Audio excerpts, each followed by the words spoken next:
Bonjour à tous et bienvenue dans les Jeudis de l'économie Radio Rythme Bleu. La crise économique générée par les émeutes et ses conséquences sur le marché de l'immobilier. C'est donc le thème de l'émission cette semaine en compagnie de nos deux invités, Jean-Damien Ponroy qui est le président de la Fédération des agences immobilières et Maître Élise Mougel qui est la présidente de la Chambre territoriale des notaires en Nouvelle-Calédonie. Bonjour à tous les deux. Bonjour. Bonjour Jean-François. Merci d'avoir accepté notre invitation pour faire un point sur le marché de l'immobilier et notamment des transactions parce que c'est celui qui va nous intéresser le plus. Il y a quelques semaines, Jean-Damien Ponroy, on vous avait reçu en invité du matin pour faire un premier point sur les conséquences sur le marché de l'immobilier des émeutes. Aujourd'hui, est-ce que la situation a un peu évolué ou est-ce qu'on en reste malheureusement sur le constat que vous aviez dressé il y a maintenant 4 à 5 semaines? Alors la situation s'est un tout petit peu améliorée parce que partant de zéro, ça ne peut être que mieux. Donc en cela, c'est satisfaisant. Mais pour autant, non, la situation est assez morose, hein, il faut être clair. Morose, ça veut dire quoi? Ça veut dire qu'aujourd'hui, il y a très très peu de transactions qui sont conclues? Il y a beaucoup de transactions, on l'avait dit, de compromis qui avaient été annulés pendant la phase dure des émeutes. Et ensuite, il y a un rythme de signature des compromis qui a significativement baissé. On l'a dit, mais c'est important de le rappeler, un achat immobilier pour bien des acquéreurs, c'est l'achat d'une vie. Et aujourd'hui, en l'absence de visibilité à la fois économique et politique, parce qu'il ne faut pas oublier ce point-là, il est compliqué pour les gens de se projeter. À cela, il y a eu effectivement la fermeture officielle maintenant de KNS dans le Nord. On sait que les usines qui restent sont soumises à une certaine épée de Damoclès. Donc par rapport à ça, la confiance et le fait de se projeter pour les ménages, c'est quelque chose qui est compliqué. Est-ce qu'aujourd'hui, il y a donc très très peu de transactions qui se finalisent? Est-ce que pour autant, il y a vraiment aujourd'hui un marché qui est réel? C'est-à-dire, est-ce qu'il y a des maisons en vente? Est-ce qu'il y a des potentiels acheteurs? Est-ce que le marché est encore actif? Alors, il y a un marché en ce sens qu'il y a des maisons en vente. Mais par contre, il n'y a plus de marché dans la mesure où il est complètement atone. Donc aujourd'hui, il y a un très faible nombre de transactions réalisées. Et donc c'est vrai qu'on nous pose souvent la question à nous, agents immobiliers, mais quelles sont les baisses de prix? Qu'en est-il? Aujourd'hui, il est quasiment impossible de répondre à cette question dans la mesure où l'échantillon statistique des ventes est trop faible. Donc sur un bien, on peut avoir une très forte décote, alors que sur d'autres, ça sera un petit peu moins le cas, voire dans certains cas, il n'y a quasiment pas de décote. Donc, d'un bien à l'autre, la situation est radicalement différente. Mais comme il y a un très faible volume, on ne peut pas en tirer des conclusions de long terme sur une baisse de prix qui s'amorcerait dans telle ou telle zone. Il n'y a pas d'échelle pour l'instant qui se Voilà, dessine. en fait, aujourd'hui, il n'y a pas d'échelle. Et c'est pour ça que si les gens veulent vendre rapidement, et c'est le cas d'un certain nombre de clients, il faut qu'ils aient en tête d'avoir des prix qui soient significativement en baisse, parfois on l'a dit sacrifiés, parce que faute de quoi, il risque d'y avoir peu de demandes. Alors, Maître Mougel, vous êtes la présidente de la Chambre territoriale des notaires en Nouvelle-Calédonie parce que cette crise de l'immobilier, il faut bien l'appeler comme ça aujourd'hui, en tout cas cette crise de la transaction, a aussi des conséquences pour la profession que vous exercez avec tous vos confrères. On va parler de la situation des études notariales aujourd'hui parce que les transactions immobilières représentent une partie importante de votre activité de notaire. Hein. Oui, absolument. L'immobilier, ça représente à peu près 80% de notre chiffre d'affaires. Donc, ce qui veut dire qu'aujourd'hui, dans nos missions, puisque en fait, le notaire a de vraies missions de service public, hein, il est là pour authentifier les actes, pour conseiller les clients, etc. Dans ces missions-là, sont mises en danger, puisque en perdant 80% de notre chiffre d'affaires, on n'a pas pour autant perdu 80% de notre activité. Parce qu'il faut avoir en tête que le notariat repose sur des dossiers qui sont assez rémunérateurs pour d'autres dossiers qui sont plus chronophages et moins rémunérateurs. Or, ces dossiers plus chronophages et moins rémunérateurs et qui sont vrais services des gens, ils existent toujours. Et c'est ceux qui vous restent. C'est ceux qui nous restent, mais pour autant, on n'a plus la rémunération qui nous permet d'assurer ces dossiers. Donc aujourd'hui, on est dans un vrai conflit en ayant moins de personnel à disposition et en pouvant moins rémunérer de personnel, alors qu'on a toujours quand même un travail à assumer et des missions de service public À assurer aussi. Alors ça Absolument. génère, j'imagine, beaucoup d'inquiétudes. Est-ce qu'il y a aussi des risques de voir un certain nombre d'offices notariales ou notariaux, je ne sais pas quel est le terme qu'on emploie, fermés, mettre la clé sous la porte? Enfin aujourd'hui, quel est l'état de la profession? Est-ce que vous avez des retours de vos confrères? Absolument. L'état de la profession n'est pas effectivement au fisc. Hein. Tout le monde est un peu à la peine. Donc, on essaye de mettre en place des mesures de préservation de l'emploi. Alors, c'est vrai qu'on a recours, comme beaucoup de monde, au chômage partiel, hein, comme j'imagine pas mal d'acteurs de l'immobilier aujourd'hui. Mais pour autant, on est un peu inquiet sur le futur, parce qu'on pourra tenir quelques mois, on pourra peut-être pas tenir plusieurs années si ça devait continuer. Et vous êtes aussi concerné par un problème de compétences, bien évidemment. Alors ça, effectivement, puisque comme on l'a dit souvent, les gens qui sont formés sur le territoire, c'est des formations spécifiques. En plus, aujourd'hui, avec les écarts législatifs qui existent entre la métropole et ici, le notariat calédonien n'a plus rien à voir avec le notariat français. Donc il a besoin de formation locale. Les gens qui arrivent de France ne sont pas tout de suite utiles, enfin en tout cas opérationnels. Donc si les gens, on n'a plus nos compétences qu'on a formées pendant un certain nombre d'années, ça va être compliqué aussi pour le futur. Donc ça, c'est une vraie question. Du côté des agences immobilières, Jean-Damien Pourroy, on l'avait aussi évoqué, mais peut-être que les choses ont évolué. Un certain nombre d'agences se retrouvent aujourd'hui aussi en danger. Certaines d'entre elles ont fermé ou menacent de fermer. Tout à fait. Il y a eu plusieurs cas de fermeture d'agences ou de mise en sommeil. Après, je laisse les Calédoniens et les Nouméens voir de quelles agences peut-être il s'agit, mais avec des signaux assez visibles. Mais par contre, aujourd'hui, on est comme les notaires, et ce que disait Elisa, c'est que le travail n'est plus là. Ce qui est important de souligner, c'est que pour les agences immobilières qui font que de la transaction immobilière, c'est 8 à 10 mois à minima de chiffre d'affaires égal à zéro, hein, pas 1, 2, 3, 0, qui s'annonce et qui se concrétise pour nous. Donc aujourd'hui, c'est extrêmement compliqué. Il y a eu des cas malheureusement de licenciement de personnel, je l'ai dit, d'agences qui ferment. Le chômage partiel, donc mis en place dans le cadre des exactions, a été souscrit par un certain nombre de ces agences. Mais jusqu'à quand ce chômage partiel va-t-il durer ?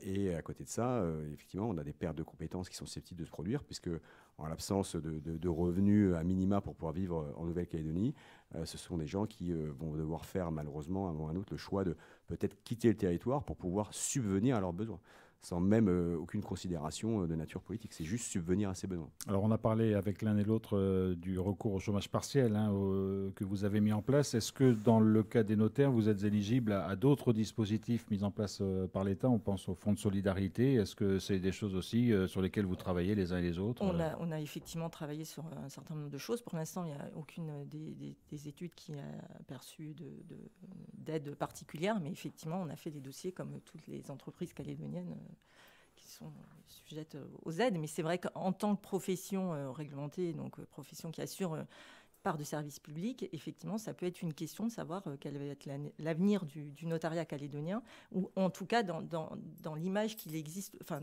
dans l'image qu'il a aujourd'hui, puisque aujourd'hui il y a quand même un certain nombre de collaborateurs, il y a plus de 150 personnes à peu près qui travaillent dans le notariat. Donc si ça se restreint, c'est aussi un service qui va être restreint pour les Calédoniens demain. Or, dans la crise qui existe et dans la sortie de crise, s'il y a sortie de crise, le notariat doit avoir tout son rôle à jouer. Donc il faut qu'on soit présent et en capacité de jouer ce rôle. Donc là, vous êtes un peu c'est un numéro d'équilibriste en quelque sorte que vous êtes en train de vivre, comme les agences immobilières, Jean-Damien Pourroy.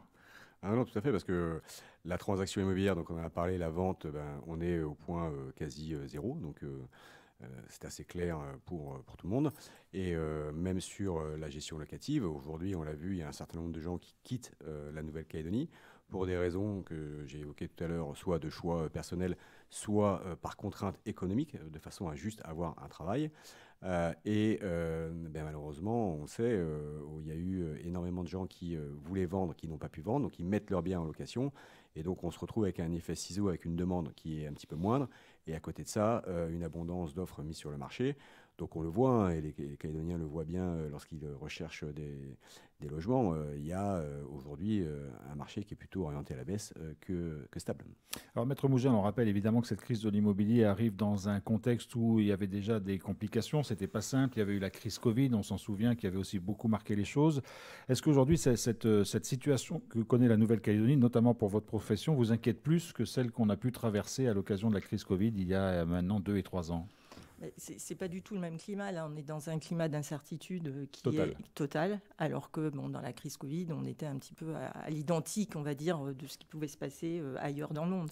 Là, on est un peu les seuls à connaître en ce moment. On parle en métropole peut-être d'une reprise avec des taux qui baissent, qui commencent à baisser. Ce qu'on attendait, nous, puisqu'il faut rappeler qu'au début de l'année, on avait déjà eu quelques mois avant les événements qui avaient été compliqués, puisque la hausse des taux, etc., avait déjà un peu grippé le marché. Donc on attendait justement que les taux d'intérêt baissent pour avoir une certaine reprise. Or là, on sent bien que nous, on va être un petit peu en Calédonie, les exclus de peut-être cette reprise qui pouvait intervenir en métropole et ailleurs. Et puis il faut peut-être rappeler, parce que c'est une précision importante, que vous n'avez pas de marge de manœuvre sur vos marges, c'est-à-dire que les tarifs imposés par les notaires sont des tarifs réglementés, hein, vous ne faites pas ce que vous voulez. Absolument, et puis on est aussi dans un rôle où on assure une partie de la collecte de l'impôt, et forcément s'il y a moins de transactions, ça veut dire qu'il y a aussi moins d'impôts qui sont collectés pour l'État, donc on est partie prenante de toute la politique fiscale du territoire. Alors, les offices notariaux sont inquiets, les notaires sont inquiets, leur personnel est inquiet. Est-ce que les clients aussi que vous voyez, qui viennent vous voir, ont des inquiétudes que vous n'aviez pas forcément anticipées en raison de la situation que traverse la Nouvelle-Calédonie ? Oui, ils sont forcément inquiets sur le devenir de leur patrimoine, sur l'évolution de leur patrimoine. Les gens qui ont tout leur patrimoine immobilier sur le territoire sont forcément inquiets de savoir comment ils vont assurer demain leur retraite, leurs revenus s'ils avaient beaucoup d'investissements locatifs, savoir aussi toute la valeur, ne serait-ce que la valorisation de leur patrimoine. Aujourd'hui, on a des gens qui se projettent dans des logiques de transmission et on est aussi un petit peu embêté de savoir quelle est la valorisation du patrimoine qu'ils pensent transmettre. Parce que c'est très difficile à établir aujourd'hui. Absolument. Jean-Damien l'a dit, le problème c'est que le marché est tellement restreint qu'il est compliqué d'avoir une vraie tendance de prix. Donc en fait, aujourd'hui, c'est un peu l'acquéreur qui va fixer son prix. Puisque si on a un acquéreur, on va avoir tendance à lui dire en fait, c'est le prix de l'acquéreur qui va déterminer le prix de la transaction. Ce qui est complètement différent d'un marché qui fonctionne avec normalement. Voilà. Mais alors là, c'est ce que vous disiez hors antenne tout à l'heure, Jean-Damien Pourroy, il y a quand même une relative bonne nouvelle. On met évidemment tous les guillemets qu'il faut autour de bonnes nouvelles. C'est qu'aujourd'hui, il y a des biens en vente, il y a des opportunités justement de faire des affaires en termes de prix. Il y a aussi, comme le rappelait Maître Mougel, les taux qui ont tendance à baisser. Donc paradoxalement, ça pourrait être une bonne période pour acquérir un bien immobilier. Alors, il y a beaucoup de gens qui ont fait effectivement un parallèle avec 84-88 où un certain nombre de Calédoniens ont fait des affaires immobilières assez fructueuses, pour ne pas dire extrêmement fructueuses. Et aujourd'hui, il y a effectivement des acquéreurs qui se positionnent dans cette optique-là et qui, avec des financements soit bancaires, soit à partir de leur épargne, qui leur permettent de pouvoir faire des offres à des prix dégradés, si jamais le vendeur ne souhaite pas effectivement baisser son prix de prime abord, et c'est ce que disait Elisa, c'est effectivement l'acquéreur qui va lui dire, écoutez, moi je suis bancable, ou j'ai les moyens d'eux, voilà mon prix, et par contre j'ai une décote qui peut être plus ou moins importante sur le bien. Donc oui, il y a des affaires à réaliser. Après, il faut être prudent dans ses choix d'investissement, comme toujours. Il faut avoir les moyens de pouvoir faire face à soit des impayés locatifs ou ce type de choses.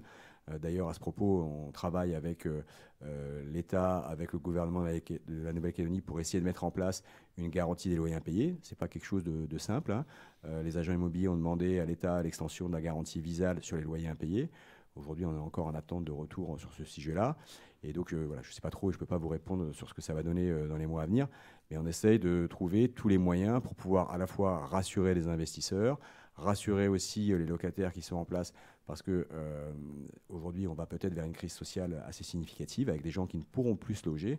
Et on accentue le problème d'émigration de gens qui quittent le territoire, avec des gens qui ne peuvent plus se loger parce qu'ils ne sont pas en mesure de payer leur loyer et qui donc sont contraints, faute de travail, de quitter le territoire. Donc c'est ça qui est extrêmement compliqué.